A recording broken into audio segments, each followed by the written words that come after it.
So I welcome you all at Gantavya Academy, and this is your host Gantavya Darbari.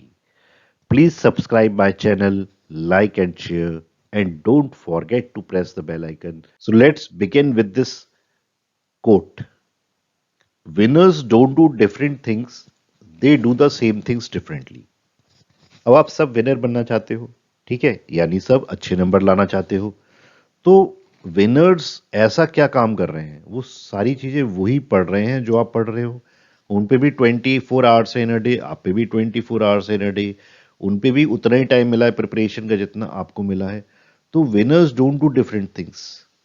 वो कोई अलग काम नहीं कर रहे। They do the same things differently. वो उन्हीं काम को अलग तरीके से कर रहे हैं। तो आपको वो अलग तरीका ढूंढना है। अगर आपने वो तरीका ढूंढ लिया तो आप भी विनर हो जाओगे। ठीक है, तो मैं आगे की स्लाइड में आपसे वही डिस्कस करने वाला हूं, तो ध्यान से सुनिएगा। Again I am repeating, winners don't do different things, they do the same things differently. So this video is all about 15 minutes strategy, toppers method. तो 15 मिनट्स स्ट्रेटेजी क्या मतलब है इसका? एक्चुअली जब भी आपको एग्जाम में क्वेश्चन पेपर मिलेगा, whether you are attempting for the internal school exams, school based exams और द बोर्ड एग्जाम्स, आपको एक 15 मिनट का टाइम पीरियड मिलता है जिसमें आप अपने आंसर शीट की एंट्रीज भरते हैं और आप क्वेश्चन पेपर रीड करते हैं। ठीक है, तो जैसे ही आपको आंसर शीट मिलती है तो आप उसमें बेसिक एंट्रीज भर दीजिए और जो भी एंट्री आपको समझ में नहीं आ रही है उसको मत भरिए। ठीक है, अपने एग्जामिनर से उसको क्लियरिफाई कर लीजिए। अब हमारा काम शुरू होता है कि हम उन क्वेश्चंस को या उस क्वेश्चन पेपर को कैसे पढ़ना है। ठीक है, तो इस मॉड्यूल में या इस वीडियो में मैं इसी चीज को डिस्कस करूंगा कि वो जो 15 मिनट्स हैं जिस समय हम अपने क्वेश्चन पेपर को रीड कर रहे हैं, we should be focused. Okay, और हम उन 15 मिनट्स का बेस्ट यूटिलाइजेशन कैसे करें। अगर हम उस 15 मिनट्स को बेस्ट यूटिलाइज कर लेते हैं एक स्ट्रेटेजी बना के, तो मैं आपको श्योर करता हूं कि आप कम से कम नहीं तो अपने 5 to 15 मार्क्स का डिफरेंस ला सकते हैं। Really these 15 minutes are the deciding factor कि आप जो नेक्स्ट 180 मिनट्स या 3 आवर्स देने वाले हैं उसमें कैसा अटेम्प्ट करेंगे, क्या अटेम्प्ट करेंगे। So really guys, I am telling you, this is a very very very important video. So students, 15 minutes strategy वो रणनीति है जो हम 15 मिनट के लिए बनाते हैं, जो 15 मिनट हमें दिए गए हैं क्वेश्चन पेपर रीड करने के लिए। ठीक है, 15:180 यानी वो 15 मिनट्स डिसाइडिंग फैक्टर हैं कि हम आगे के 3 घंटे यानी 180 मिनट्स कैसे यूटिलाइज करने वाले हैं। Why 15 minutes have been given? 15 minutes have been given to read the question paper। ठीक है, प्रीवियसली वो 15 मिनट नहीं दिए जाते थे, आपको पूरा पेपर 3 घंटे में ही फिनिश करना होता था। तो अब उन 15 मिनट्स में क्या करना है, and I am telling you, ये सोची समझी रणनीति होती है कि मुझे कैसा करना है। ऐसा नहीं होता कि वहीं बैठे आप पूरा पेपर पढ़ लेंगे और 1 से लेकर आप 36 क्वेश्चन 15 मिनट से पढ़ सकते हैं। No no no no. What you usually do, अब हम जब क्वेश्चन पेपर करते हैं और जो हमें अगर मान लो पहला ही क्वेश्चन नहीं आया, तो अब मेरा प्रयास ये होता है कि मैं आसपास बैठे बच्चों से उस क्वेश्चन पेपर का आंसर पूछ लूं, या मैं अपने माइंड में ये मेकअप कर लूं कि भैया मेरे को फर्स्ट क्वेश्चन ही नहीं आता, मैं आगे कैसे करूंगा। मैं क्या कर रहा हूं, अपनी एनर्जी का वेस्टेज, अपने टाइम का वेस्टेज कर रहा हूं। अरे जो क्वेश्चन नहीं आता उसको छोड़ो भाई, आगे के क्वेश्चन पे बढ़ो। ठीक है, जो आते हैं उसको तो करो। अब वो एक क्वेश्चन नहीं आता, इसके कारण आपका आगे का पेपर खराब होने वाला है। ठीक है, तो आपको करना क्या है, जो नहीं आता उस पर सर्किल मारिए और आगे बढ़िए। और उसको हम क्या कर सकते हैं, उसमें भी हम ऐसा तो नहीं कुछ नहीं लिखेंगे, never leave a question unattempted. ठीक है, उस क्वेश्चन में जो भी पॉइंट्स है उनको पॉइंट वाइज 1 2 3 4 लिखिए, कुछ ना कुछ लिख के जरूर आइए।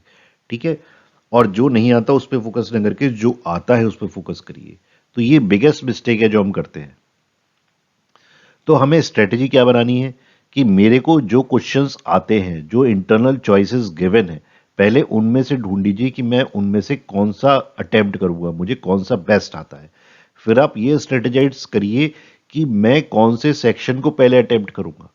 ठीक है, अब आप चलिए तो पहले सेक्शन से ही, पर अगर आपको लगता है कि फर्स्ट क्वेश्चन में जो फर्स्ट सेक्शन है उसी का मेरे को पहला क्वेश्चन नहीं आता, तो आप पहले उससे बस शुरू करिए, क्योंकि एग्जामिनर पे एक गलत इंपैक्ट देता है कि ये बच्चा जो फर्स्ट क्वेश्चन कर रहा है उसी में काट रहा है, पीट रहा है और इसे सही नहीं आ रहा। तो आप हमेशा उस सेक्शन को पहले अटेम्प्ट करिए जिसके आपको मैक्सिमम क्वेश्चन आते हैं। ठीक है, अब आप जब उस सेक्शन को अटेम्प्ट कर रहे हैं तो उस सेक्शन के सारे क्वेश्चन करिए। ये ऐसा मत करिए कि उस सेक्शन के दो क्वेश्चन करे फिर आपने सेक्शन बी स्टार्ट कर दिया, फिर सेक्शन ए स्टार्ट कर दिया, फिर बी कर दिया। इससे एक नेगेटिव अप्रोच आती है, एग्जामिनर भी इरिटेट होता है। तो आपको स्ट्रेटेजाइज होना है कि मुझे कौन सा क्वेश्चन पहले अटेम्प्ट करना है, कौन सा सेक्शन पहले अटेम्प्ट करना है। जब आप एक सेक्शन अटेम्प्ट करोगे तो उस सेक्शन को पूरा अटेम्प्ट करना, और हमेशा उस सेक्शन को पहले अटेम्प्ट करिए जिस सेक्शन के आपको सबसे ज्यादा अच्छे आंसर आते हैं।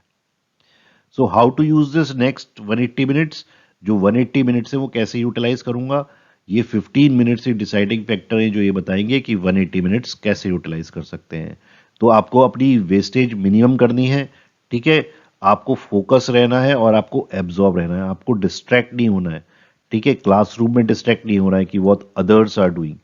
Okay, don't bother what others are doing, but you have to be more focused what you are writing. Clear? Let us see the strategy, which is, I also say that it is a topper's strategy, and I'm telling you, toppers will never share it. Rule 1, minimal wastage of energy. आपको अपनी energy कम से कम waste करनी है, क्योंकि वो energy मैं अपनी brain power से यूज करूंगा। मेरे को अपने ब्रेन को यूज करना है। जो भी मैंने पूरे साल मेहनत की है, जो भी मैंने पूरे साल याद किया है, उसको मुझे पेपर पे लिखना है। तो मेरी वेस्टेज ऑफ एनर्जी कम से कम होनी चाहिए। How to minimise this wastage of energy, this is very very important. Rule 2, don't start with MCQ or 1 mark question. Don't read MCQ or 1 mark question first. Okay? And most of the students do this. Rule 3, you must know which question you will attempt. जो आपकी internal choices हैं उनको आप बड़े ध्यान से पढ़ो दोनों क्वेश्चंस को, और ये देखो कि मैं उनमें से कौन से क्वेश्चंस को अटेम्प्ट करूंगा। ठीक है, जहां भी चॉइसेस गिवन है इंटरनल क्वेश्चंस में, उसमें आप पहले ही पेंसिल से टिक लगा लीजिए कि मैं इन क्वेश्चंस को अटेम्प्ट करूंगा, जिससे जब आप पेपर को अटेम्प्ट करेंगे तो आपको ये सोचने की जरूरत ना पड़े कि मैं ये क्वेश्चन करूं या वो क्वेश्चन करूं, so that you can minimise your wastage of energy. Rule 4, at the end read the MCQ और द 1 mark क्वेश्चन। ठीक है, वो हम पढ़ेंगे, पर कब पढ़ेंगे? लास्ट में। ठीक है, क्योंकि मोस्टली हमारा जो टाइम वेस्ट होता है वो 1 mark क्वेश्चन को रीड करने में होता है, और 15 मिनट्स अगर आपको मिले, आई एम टेलिंग यू कि 7 to 8 मिनट्स आप उन्हीं पे अपना वेस्ट कर देते हो। बच्चे मेरे से पूछते हैं, sir minimal wastage of energy इसका क्या मतलब हुआ सर? बच्चों, मैं आपको ये बताना चाहता हूं कि हम एग्जाम टाइम में अपना बहुत सारी एनर्जी बेकार की बातों वेस्ट करते हैं। ठीक है, कि ये क्या कर रहा है, वो क्या कर रहा है, उसने कितनी शीट ले ली, मैंने कितनी शीट ले ली, मुझको कितना आता है, उसको कितना आता है। नहीं, मिनिमम वेस्टेज ऑफ एनर्जी, जिससे आप maximum utilization of your brain पार कर सकेंगे। सबसे पहले तो जब भी आप पेपर अटेम्प्ट या पेपर मिलने से पहले अपने आप को पॉजिटिव अफर्मेशन दो, जिससे आपका माइंड एक्टिवेट हो सके कि यार मैं अपना बेस्ट शॉट दूंगा, I know each and everything. Okay, be positive, don't be negative. आपकी तैयारी जो है वो बेस्ट है, आपने पूरे साल मेहनत की है। ठीक है, अब जो आपको आता है वो आपको पेपर में लिख के आना है। तो अगर आप पॉजिटिव नहीं होंगे, ठीक है, अगर आप नेगेटिव होंगे, तो डेफिनेटली आप अपने ब्रेन का मैक्सिमम यूटिलाइजेशन नहीं कर पाएंगे। तो जब भी आप एग्जामिनेशन रूम में घुस रहे हो, तो always enter with a smile and always leave the room with a smile. Definitely, I am telling you, whenever you are smiling, you are activating your neurons. ठीक है, और ब्रेन से ही तो आपको सारा काम करना है। When you are happy, when you are smiling, your neurons are activated. You can get maximum utilization. ठीक है, होता क्या है, बट जब पेपर आता है तो आपको क्वेश्चन आंसर याद नहीं आता, और जैसे ही आप लीव करते हो रूम तो आपको याद आ जाता है। क्यों होता है ऐसा, बताइए? ऐसा मोस्टली यू हैव ऑब्जर्व कि भाई क्वेश्चन पेपर मैं जब वो क्वेश्चन पूछा गया तब मुझे वो क्लिक नहीं कर रहा, और जैसे ही as soon as I submit the sheet I came to know what should I write. तो वो इसलिए होता है क्योंकि आपका माइंड बॉडी अलाइनमेंट नहीं है, आपका न्यूरॉन्स एक्टिवेट नहीं है। सबसे पहले क्या करेंगे आप, सबसे पहले count the total number of pages, उसमें ऊपर लिखे होते हैं, सबसे पहले देखो कि कोई पेज मिसिंग तो नहीं है, and then just count the questions that all questions are there. ऐसा तो नहीं कि कोई क्वेश्चन पेज आपका नहीं है, क्वेश्चन नहीं है, फिर आप स्टार्ट करिए। Okay okay, so this rule is very important, how to read the question paper. अब आप पूछोगे सर क्वेश्चन पेपर रीड करना, इसका भी कोई तरीका होता है? Yes my dear, how to read the question paper is also very very important, which nobody is teaching you. First of all, the biggest mistake which you do, you start reading the first question, और आप mostly time अपना उन्हीं MCQs और one mark question को सोचने में लगा देते हो। ठीक है, तो 15 मिनट्स का मैक्सिमम वेस्टेज जो है आपका वन मार्क ऑफ फिलअप पे होता है, जो कि आपको अटेम्प्ट करना ही है। Read the questions which are optional, जिनमें आपको इंटरनल चॉइस दी गई है, उन क्वेश्चन को पढ़ो। क्यों? क्योंकि उन क्वेश्चन में से आपको कौन सा अटेम्प्ट करना है ये आपको पता होना चाहिए, और आप वो क्वेश्चन अटेम्प्ट करो जो आपको लगता है कि मैं अपना बेस्ट कर सकता हूं। ठीक है, उनके पॉइंट्स आप रिकॉल करो और अपने माइंड में एक बना लो कि यार मैं इसमें से और इसमें से किस में ज्यादा कंफर्टेबल हूं और किस में अपना बेस्ट शॉट दे सकता हूं। ओके, सो पहला, हमेशा आप ऑप्शन क्वेश्चन रीड करेंगे। दूसरा, उनमें से वो चूज करेंगे जो आपको क्रिस्टल क्लियर हो। कभी भी एमसीक्यू से स्टार्ट नहीं करेंगे रीडिंग करना। ठीक है, और अगर ऐसा कोई क्वेश्चन आपको मिल गया जो आपको नहीं आता, तो उसमें परेशान होने की कोई जरूरत नहीं है। आपको मैं ये भी बताऊंगा आगे कि उन क्वेश्चंस को भी कैसे अटेम्प्ट करना है। आप उन क्वेश्चन को छोड़ेंगे नहीं, आप उन क्वेश्चन में पॉइंट्स पे लिख के आएंगे। ठीक है, now rule 3, you must know which question you will attempt, meaning decide which question you will attempt. जो आपके एजर्शन और रीजनिंग बेस्ड हैं क्वेश्चंस, ठीक है, जो आपके स्टडी बेस्ड क्वेश्चन है उसमें आपके ऑप्शन हैं, आपके 1 मार्क में, 2 मार्क में, 3 मार्क में, 5 मार्क्स में जो इंटरनल चॉइसेस हैं, उनको आप ध्यान से पढ़ लो, और आपको ये पता होना चाहिए कि मैं कौन से क्वेश्चन अटेम्प्ट करने वाला हूं।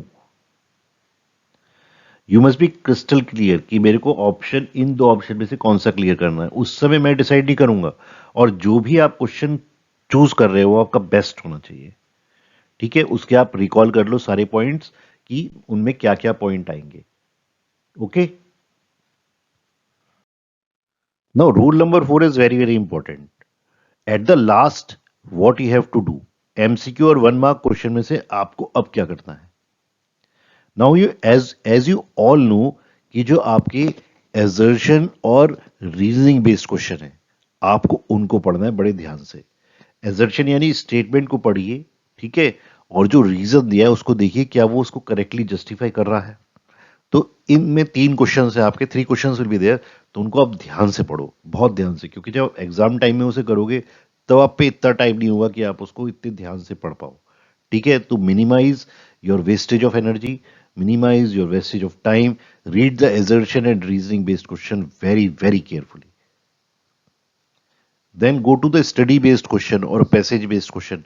आप उस पैसेज को ध्यान से पढ़ो और ये देखो कि कंसेप्ट क्या यूज कर रहा है। I am telling you students की जो पैसेज बेस्ड क्वेश्चन होता है वो बहुत ही आसान है। अगर आपको ये समझ में आ गया कि क्या कंसेप्ट वो पूछना चाह रहा है, तो आप उसके बेस्ड एमसीक्यू बहुत आसानी से कर दोगे। ठीक है, तो अगेन 5 एमसीक्यूज में से आपको केवल 4 एमसीक्यू करने हैं, तो उस क्वेश्चन को ध्यान से पढ़िए, और आपको कौन कौन से एमसीक्यू अटेम्प्ट करने हैं वो भी आपको क्रिस्टल क्लियर होने चाहिए। और एट लास्ट अब आप जाइएगा जो 1 मार्क क्वेश्चन है या 1 वर्ड क्वेश्चन है या एमसीक्यू क्वेश्चन है। Definitely I am telling you students, अगर आप इस स्ट्रेटेजी को फॉलो करते हो तो आप अपने नंबर्स पे राउंड अबाउट 10 to 15 मार्क्स का डिफरेंस ला सकते हो। So this is the toppers strategy which nobody is teaching you. आमतौर पे कहते क्या है टीचर्स कि बस just read the question paper, but it is also very important how to read that paper, how to make that strategy, which question I have to attempt. Very, very important. So I think you have understood the concepts. So please subscribe, like, and share. And also don't forget to press the bell icon so that you can get the latest update of our videos. Thank you.